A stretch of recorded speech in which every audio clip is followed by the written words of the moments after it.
Pirms neilga laika Kaltenē kādā ziemas vakarēšanā satikās Sabiles Ogas un folkloras kopas Talsi dibinātāja Zigrīda Brāle. Un jau pirmajā mirklī radās ārpusēja simpātijas. Zigrīdas kundzes jauneklīgums, mirdzošās acis un pozitīvais dzīves redzējums sabilniecēm ir kā medus maize, tāpēc tikšanās sarunājušas vēlreiz, šoreiz jau Sabilē.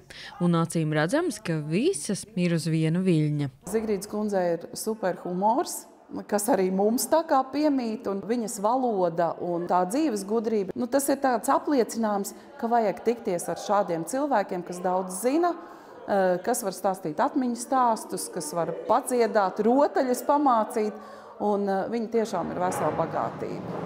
Sabiles Ogas vairs nesauc sevi par folkloras kopu, bet ir dziedošais pusducis.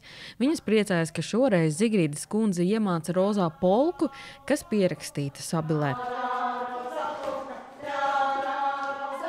Es biju arī dzirdējusi šo melodiju, bet tas, ka Zigrīdas kundze savos gados vēl var parādīt soļus un pastāstīt un padziedāt, vienkārši super. Jo tas ir tā kā liekas pilnīgs pirmavots.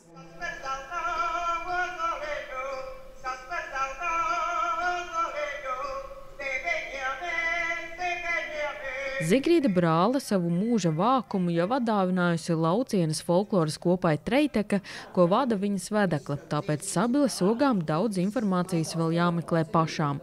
Taču radošajā vakarā viņas priecājas izbaudīt viedas sievas dzīvo vārdu. Un es sapratu, ka Zigrīdas kundze arī meklē, viņa vēl savā cienījamā vecumā meklē vēl joprojām gan vārdu skaidrojums, gan kaut kādas lietas, ko viņa nezina.